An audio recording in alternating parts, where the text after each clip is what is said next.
काही माणसं बोलत नाहीत याचा अर्थ असा नसतो की त्यांच्यात भावना नाहीत. उलट काही जण मौन पाळतात, कारण त्यांचं प्रेम शब्दांच्या चौकटीत मावण्यासारखं नसतं. ही गोष्ट आहे अशाच एका माणसाची, ज्याचं मौन हेच त्याचं सर्वात मोठं प्रेमपत्र होतं. सकाळचे 7:30 वाजले होते. पुण्याच्या एका मध्यमवर्गीय वस्तीतल्या अरुंद गल्लीत नेहमीची लगबग सुरू होती. अचानक एक रिक्षा भरधाव वेगाने आली आणि रस्त्याच्या कडेला उभ्या असलेल्या एका साध्या भोळ्या माणसाला जोराची धडक बसली. तो माणूस रस्त्यावर फेकला गेला. त्याच्या हातातील कापडी पिशवीतून नुकतीच आणलेली ताजी कोथिंबीर, लाल भडक टोमॅटो आणि कांदे रस्त्यावर विखुरले गेले. रक्ताचा सडा त्या हिरव्या पालेभाजीवर पडला. आजूबाजूचे लोक धावले. कोणाचे हात पाणी आणायला सरसावले तर कोणाचे फोन रुग्णवाहिकेला लावण्यासाठी. 5 मिनिटांत लोकांची गर्दी जमली आणि तेव्हाच एक असंभव गोष्ट घडली. तो माणूस जो रक्ताच्या थारोळ्यात होता त्याने हळूच डोळे उघडले. वेदनेने त्याचा चेहरा करपला होता, पण त्याच्या ओठातून शब्द फुटले. सुमन, माझे सुमन कुठे आहे? सभोवताली असलेल्या गर्दीत अचानक स्मशान शांतता पसरली. लोक एकमेकांकडे आश्चर्याने बघू लागले, कारण हा माणूस होता रमेश काळे, ज्याने गेल्या 12 वर्षात एक शब्दही उच्चारला नव्हता. संपूर्ण वस्तीला वाटायचं की रमेश मुका आहे. रमेशला वस्तीतले सगळे ओळखायचे, फक्त चेहऱ्याने. तो कधी कोणाशी भांडला नाही की गप्पा मारल्या नाहीत. कोणी विचारलं तर फक्त मंद हसायचा, मान हलवायचा किंवा हात जोडायचा. त्याच्याबद्दल अनेक वावड्या उठल्या होत्या. कोणी म्हणे जन्मापासूनच तो असा आहे, तर कोणी म्हणे जुन्या एखाद्या धक्क्याने त्याची वाचा गेली. पण खरं काय हे कोणालाच ठाऊक नव्हतं. रुग्णालयात रमेशला दाखल केलं गेलं. डोक्याला टाके पडले होते, पण सुदैवाने जीव वाचला होता. काही वेळातच सुमन धावत पळत तिथे पोहोचली. साडीचा पदर सावरण्याचंही तिला भान नव्हतं. डोळ्यातून अश्रूंच्या धारा वाहत होत्या. रमेशने तिला पाहिलं आणि त्याच्या चेहऱ्यावर ते नेहमीचं शब्दांविना बरंच काही सांगणारं हसू उमललं. सुमनने थरथरत्या हाताने त्याचा हात धरला आणि विचारलं, अहो, कसं वाटतंय? कशाला गेला होतात सकाळीच बाहेर? रमेशने काही उत्तर दिलं नाही. त्याने फक्त नेहमीप्रमाणे मान हलवली. शेजारी उभ्या असलेल्या एका माणसाने राहवून सांगितलं, वहिनी, आज चमत्कार झाला. रमेशराव बोलले. अपघात झाला तेव्हा त्यांनी तुमचं नाव घेतलं. सुमनचे डोळे विस्फारले. तिने रमेशकडे पाहिलं. तिची नजर जणू विचारत होती, खरं का? पण रमेशने शांतपणे नाही म्हणून मान हलवली आणि खिडकी बाहेरच्या आकाशाकडे पाहू लागला. जणू तो पुन्हा त्या शांततेच्या जगामध्ये निघून गेला होता. त्या रात्री सुमनच्या डोळ्याला डोळा लागला नाही. तिच्या मनात एकच विचार चक्रावत होता, जर ते बोलू शकतात तर 12 वर्ष माझ्याशी एका शब्दाने का बोलले नाहीत? असं कोणतं रहस्य आहे जे त्यांनी या मौनात लपवून ठेवलंय? सुमन आणि रमेशची गोष्ट समजून घेण्यासाठी आपल्याला काळाच्या पडद्याआड थोडं मागे जावं लागेल. साताऱ्याच्या डोंगर रांगांच्या कुशीत वसलेलं एक छोटं गाव आणि तिथे राहणारे देशमुख. सुमन त्यांची लाडकी लेक. वडील शाळेत शिपाई होते. घरात ओढतण असली तरी सुखाचा घास होता. सुमन शिकली, मोठी झाली आणि मग लग्नाचं बोलणं निघालं. जेव्हा रमेश काळेंचं स्थळ आलं तेव्हा सुमनच्या आईच्या मनात शंकेची पाल चुकचुकली. मुका मुलगा? माझ्या लेकीचं अख्खं आयुष्य शांततेत जाईल का? आईने प्रश्न केला. पण वडिलांनी फक्त इतकंच सांगितलं, अगं, माणूस बघायचा असतो, त्याचे शब्द नाही. रमेश हिरा आहे. सुमनने जेव्हा पहिल्यांदा रमेशला पाहिलं तेव्हा तो काहीच बोलला नाही, पण त्याच्या नजरेत एक प्रकारची आश्वासकता होती. सुमनने विचारलं, लग्नानंतर मला सांभाळाल का?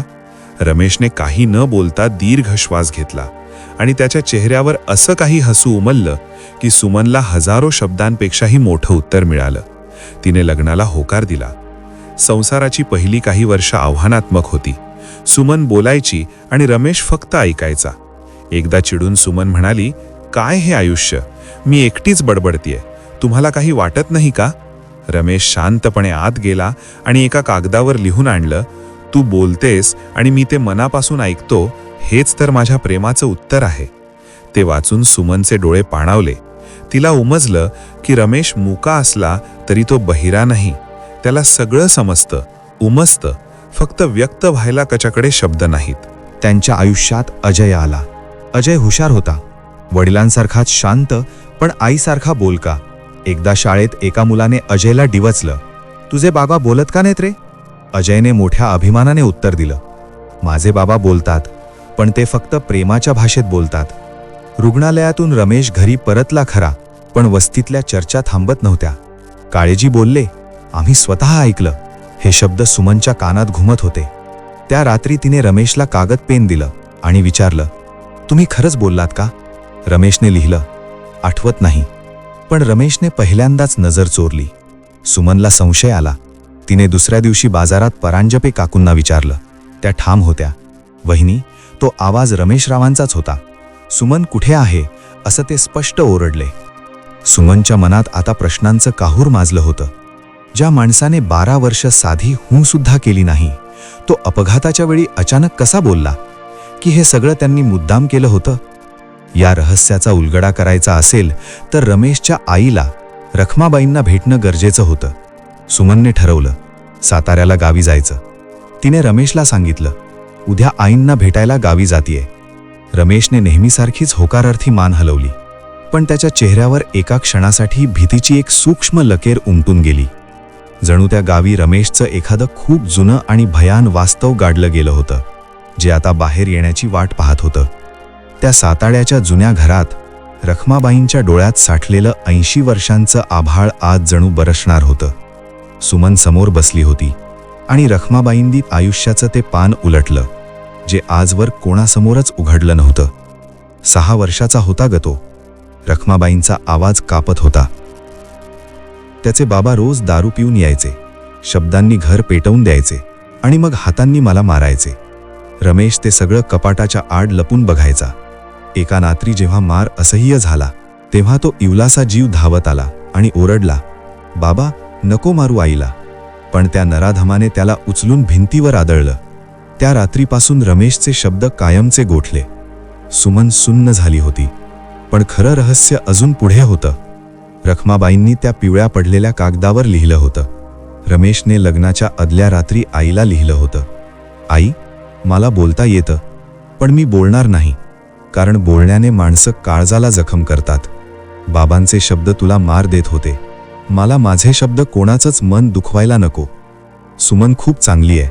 मी तिला कधीच शब्दांनी दुखवणार नाही. माझ्या शांततेनेच तिला जपेल.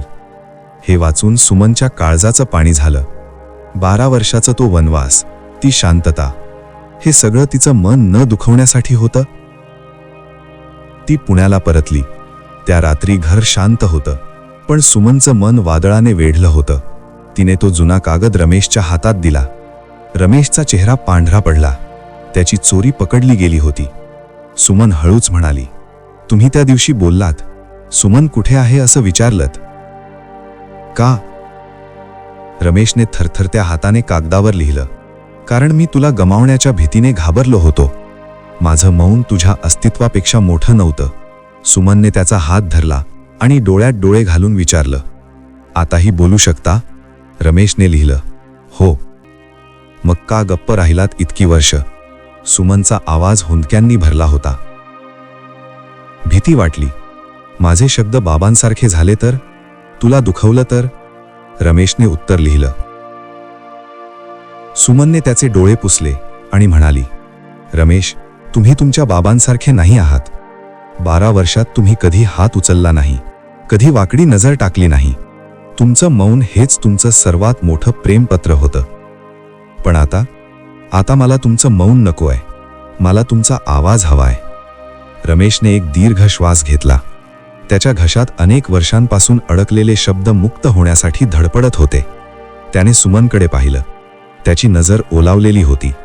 अखेर 12 वर्षांच्या एका प्रदीर्घ शांततेचा भंग झाला आणि एक कापरा, घोगरा, पण अमृतासारखा गोड आवाज उमटला. सुमन. फक्त एक नाव, पण त्यात 12 वर्षांची साठलेली माया होती, पश्चात्ताप होता आणि अथांग प्रेम होतं. सुमनने त्याच्या खांद्यावर डोकं ठेवलं आणि ती मनसोक्त रडली. मला माफ कर, रमेश पुढे म्हणाला. आज शब्दांचा विजय झाला होता, पण त्या विजयाचा पाया रमेशच्या 12 वर्षांच्या त्या पवित्र मौनावर रचलेला होता. प्रेम व्यक्त करण्यासाठी फक्त शब्दच लागतात असं नाही. कधी कधी तुमची शांतताही जगातील सर्वात मोठी प्रेमकाव्य बनू शकते. त्या रात्री पुण्याच्या त्या छोट्या घरात शब्दांचा पाऊस पडत होता. रमेश बोलत होता, पण त्याचे शब्द जड होते. जणू 12 वर्षांपासून गंजलेलं एखादं कुलूप आज तेल घातल्यावर हळूच उघडत होतं. त्याने बालपणातील त्या काळोख्या रात्रीची हकीकत सांगितली. तो म्हणाला, सुमन, बाबांच्या शब्दांनी आईचं शरीर आणि मन दोन्ही रक्तबंबाळ व्हायचं. मी तेव्हाच ठरवलं होतं, माझ्या मुखातून असा शब्द कधीच बाहेर पडणार नाही जो कोणाला जखम करेल. मला स्वतःवर विश्वास नव्हता, म्हणून मी मौन स्वीकारलं. सुमनने विचारलं, पण लिहिताना तर तुम्ही व्यक्त व्हायचात ना? रमेश हसून म्हणाला, लिहिताना विचार करायला वेळ मिळतो, शब्द खोडता येतात, पण बोलताना एकदा सुटलेला शब्द बाणासारखा असतो, तो परत घेता येत नाही. मी स्वतःवर ताबा मिळवण्यासाठी हे युद्ध लढलो, तुझ्यासाठी आणि आपल्या अजयसाठी. दुसऱ्या दिवशी सकाळची ती सोनेरी वेळ अजयसाठी अजब होती. शाळेत जाणाऱ्या अजयला सुमनने थांबवलं आणि म्हणाली, अजय, बाबांना तुझ्याशी बोलायचंय. अजय गोंधळला. रमेश समोर आला. त्याने थरथरत्या आवाजात पूर्ण ताकद एकवटून म्हटलं, अजय. अजय जागीच थिजला. त्याने अविश्वासाने आईकडे पाहिलं.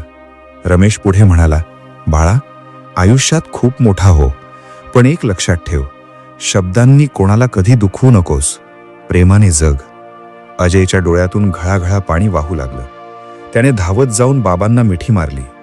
12 वर्षांचा तो मूक बाप आज आपल्या शब्दांनी लेकाला कुरवाळत होता. वस्तीत चर्चा सुरू झाली. कोणी याला चमत्कार म्हटलं, तर कोणी अपघाताचा परिणाम. पण सुमनला सत्य माहीत होतं. हा चमत्कार विज्ञानाचा नव्हता, तर हा चमत्कार विश्वासाचा होता. सुमनने गावी आईला फोन केला. रखमाबाईंना जेव्हा कळलं की रमेश बोलू लागलाय, तेव्हा त्या माऊलीला शब्दच सुचेनात. त्या फक्त हुंदके देऊन रडत होत्या. थोड्या वेळाने त्या म्हणाल्या, सुमन, तो तुझ्यामुळे बोलला ग. तू या 12 वर्षात त्याच्या मौनाचा तिरस्कार केला नाहीस. त्याला तू सुरक्षित वाटलीस, म्हणून त्याने त्याचं कवच तोडलं. तुझं एकतर्फी बोलणं आज सार्थकी गेलं. आता रमेश हळूहळू बोलू लागला होता. त्याचे संवाद छोटे होते, पण अर्थपूर्ण होते. भाजी छान झालीये, अभ्यास केलास का, आज खूप थकलास का, हे छोटे छोटे शब्द सुमनसाठी कोणत्याही दागिन्यांपेक्षा मौल्यवान होते. एके दिवशी सुमन स्वयंपाकघरात काम करत असताना रमेश तिथे आला. सुमनने विचारलं, काय हवंय तुम्हाला? रमेश मृदू आवाजात म्हणाला, काही नाही, फक्त तुला बघायला आलो. सुमन स्तब्ध झाली. तिचे डोळे पाणवले. ती हसली आणि रडली सुद्धा. 12 वर्षानंतर अशी गोड वाक्य सुचतायत तुम्हाला? तिने विचारलं. रमेश तिच्याकडे बघून प्रेमाने हसला आणि म्हणाला, शिकतोय. थोडा उशीर झाला, पण आता शब्दांची साथ कधीच सोडणार नाही. मला माफ करशील ना? सुमनने त्याच्या हातावर हात ठेवला.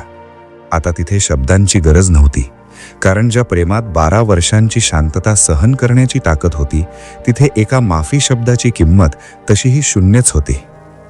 एके दिवशी अजयने तोच प्रश्न विचारला, जो इतकी वर्ष सर्वांच्या मनात होता. बाबा, तुम्ही इतकी वर्ष गप्प का राहिलात? रमेशने लेकाकडे पाहिलं. त्याच्या डोळ्यात जणू भूतकाळातील त्या वेदनांचे ढग दाटून आले. तो हळूच म्हणाला, बाळा, शब्द कधी कधी भाले होतात. ते समोरच्याच्या काळजाचा वेध घेतात. मला भीती होती की माझ्या मुखातून निघालेले शब्द कोणाला तरी जखम करतील. अजयने निरागसतेने विचारलं, पण तुम्ही आम्हाला कधीतरी दुखवलं असतं का? रमेश काही काळ विचारात मग्न झाला आणि म्हणाला, तेव्हा मला स्वतःची खात्री नव्हती, पण आज तुझ्याकडे बघून वाटतं की नाही, मी कधीच कोणाला दुखवलं नसतं. त्यावर त्याने दिलेलं उत्तर रमेशचं काळीच चिरणारं होतं. बाबा, मला माहीत होतं तुम्ही कधीच कोणाला दुखवणार नाही, कारण ते तुमच्या शब्दांत नाही तर तुमच्या डोळ्यात दिसायचं. काही महिने उलटले. आता रमेश समाजात वावरायला लागला होता. दुकानदाराशी 2 शब्द बोलणं असो वा शेजाऱ्यांना नमस्कार करणं, त्याचे ते छोटे छोटे शब्द वस्तीसाठी एक चमत्कार होते. पण सुमनसाठी तो चमत्कार नव्हता, ते प्रेम होतं. एकदा एका पत्रकाराने सुमनला विचारलं, तुमचा पतीची ही गोष्ट जगाला सांगा, हा एक मोठा चमत्कार आहे. सुमन शांतपणे म्हणाली, हा चमत्कार नाही, हे प्रेम आहे. ज्या माणसाने आपल्या पत्नीवर ओरडू नये, तिला शब्दांनी दुखवू नये म्हणून स्वतःची वाचा 12 वर्ष कोंडून ठेवली, ते प्रेम नाही तर काय? जगात खूप जण बोलतात, पण त्यांच्या बोलण्याने नाती तुटतात. माझे यजमान बोलले नाहीत, पण त्यांनी कधी कोणाचं मन तोडलं नाही. आता तुम्हीच सांगा, कोण जास्त श्रेष्ठ? तो पत्रकार निरुत्तर होऊन निघून गेला. रमेश एकदा गावी गेला. आई समोर बसला आणि म्हणाला, आई, तू स्वतःला दोषी मानू नकोस. त्या रात्री तू मला वाचवू शकली नाहीस असं तुला वाटतं, पण तुझ्यामुळेच मी आज जिवंत आहे. तू राहिलीस म्हणून मी आहे. आई आणि मुलाच्या त्या मौनात आता वेदना नव्हत्या, तर एक प्रकारची शांतता आणि स्वीकार होता. रात्री रमेश घरी परतला. सुमन त्याची वाट बघत होती. जाता जाता रमेश थांबला आणि म्हणाला, सुमन, आभारी आहे. कशाबद्दल? सुमनने विचारलं. सगळ्याबद्दल. माझ्या शांततेचा स्वीकार केल्याबद्दल. वर्ष सरली. अजय आता तरुण झाला होता. एके दिवशी तो घरी आला आणि म्हणाला, बाबा, माझ्या मित्राने विचारलं की तुमचे बाबा मुके होते का? रमेशने हसून विचारलं, मग काय सांगितलंस? अजय अभिमानाने म्हणाला, मी सांगितलं की माझे बाबा कधीच मुके नव्हते. ते मनातून खूप बोलायचे, फक्त आम्हाला ते ऐकता यायला हवं होतं. सुमन स्वयंपाकघरातून हे सगळं ऐकत होती. तिच्या डोळ्यात आनंद अश्रू होते. तिला जाणवलं की या घरात जे प्रेम पेरलं गेलं होतं ते आज एका वटवृक्षासारखं बहरलं आहे. जिथे शब्दांची गरज नव्हती तिथे शब्दांचा पाऊस पडला, आणि जिथे मौन होतं तिथे आता सुखाचा संवाद सुरू झाला होता. खरं तर ही गोष्ट इथेच संपते, पण एक सर्वात महत्त्वाची गोष्ट सांगायची राहिली. त्या अपघाताच्या दिवशी जेव्हा ती रिक्षा रमेशला धडकली आणि तो रक्ताच्या थारोळ्यात जमिनीवर पडला होता, तेव्हा त्याच्या सभोवताली अंधार दाटून येत होता. मृत्यू जवळ उभा होता. त्या शेवटच्या क्षणी रमेशच्या मनात स्वतःच्या जीवाचा विचार आला नाही, तर विचार आला तो फक्त सुमनचा. त्याला वाटलं, जर आज मी कायमचा डोळे मिटले तर सुमनचं काय होईल? ती कोणाच्या आधाराने जगेल? तिची सोबत कोण करेल? आणि याच काळजीपोटी 12 वर्षांचं ते लोखंडी मौन क्षणात वितळलं. त्याच्या कोरड्या ओठांतून शब्द बाहेर पडले, सुमन, माझी सुमन कुठे आहे? तिच्यासाठीच त्याने 12 वर्ष स्वतःची वाचा रोखून धरली होती, आणि तिच्यासाठीच तो मृत्यूच्या दारातून पुन्हा बोलू लागला. भीतीपेक्षा प्रेम कितीतरी पटीने मोठं असतं याचा हा जिवंत पुरावा होता. काही माणसं खूप बोलतात, पण त्यांच्या शब्दात रिकामेपणा असतो. तर काही माणसं आयुष्यभर गप्प राहूनही समोरच्याचं आयुष्य पूर्ण करतात.